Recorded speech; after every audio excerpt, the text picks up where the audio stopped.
khi tuy không nụ xa dạy cha cha không qua đến nông ôm pi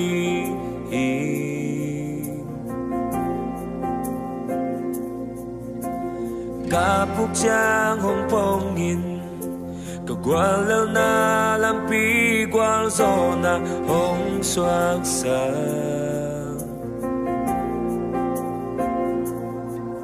nằm bên điện sang cho ý a tôn tu nằm bên điện sang cho ý a tôn tu nắng công sắp trao đã ôn đêm tô nồng trông ý nắng công giọt trao đã áng lung sừng ngà nông khô sao từ ba na hồi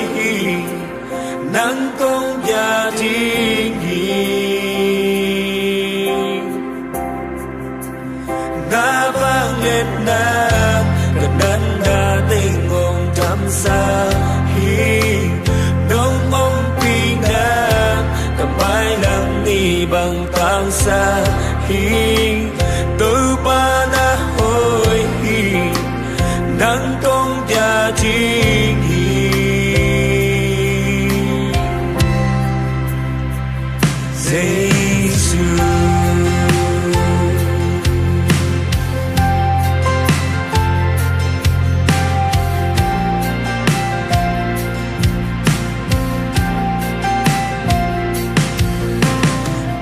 khi tuy không đủ xa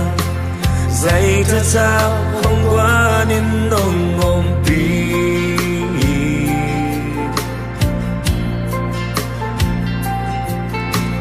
cả phúc trang không phong nhìn cả qua leo na làm pi qua gió na không xoa xa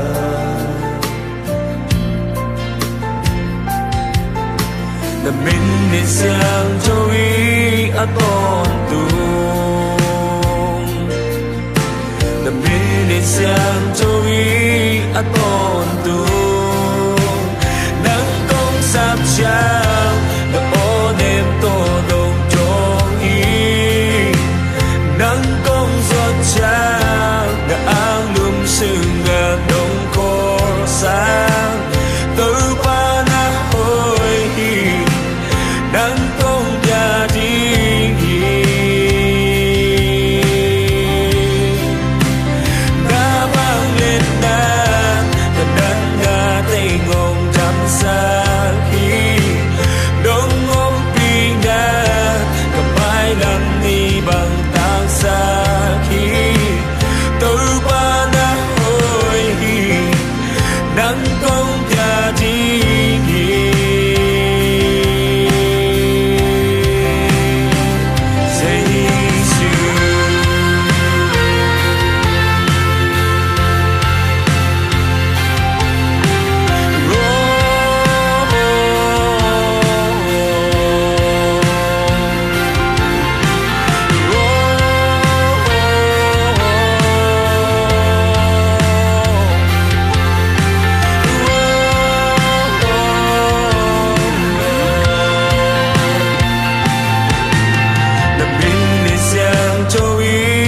tôn tu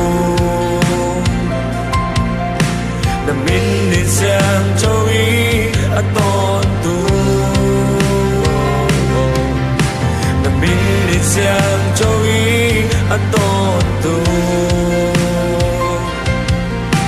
nằm bên điện sang cho ý a tôn tu nắng công sắp trao đã ôn đêm tô nồng trông nắng công giọt trao đã áng lung sừng ngà đông khô sáng từ ba na hồi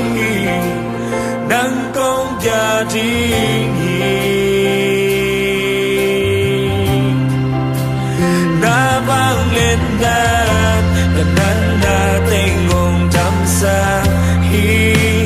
đông ôm pi na cầm bài làm ni bằng tang xa hi từ ba na hồi nắng công gia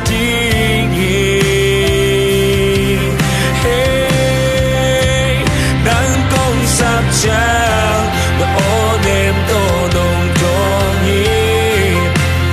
nắng công giọt chang đã áng lùm sương ngàn nồng cô sang tôi ba na ơi nắng công nhà thi nghề đã vang lên nét cần đắn đã tình ngôn chăm xa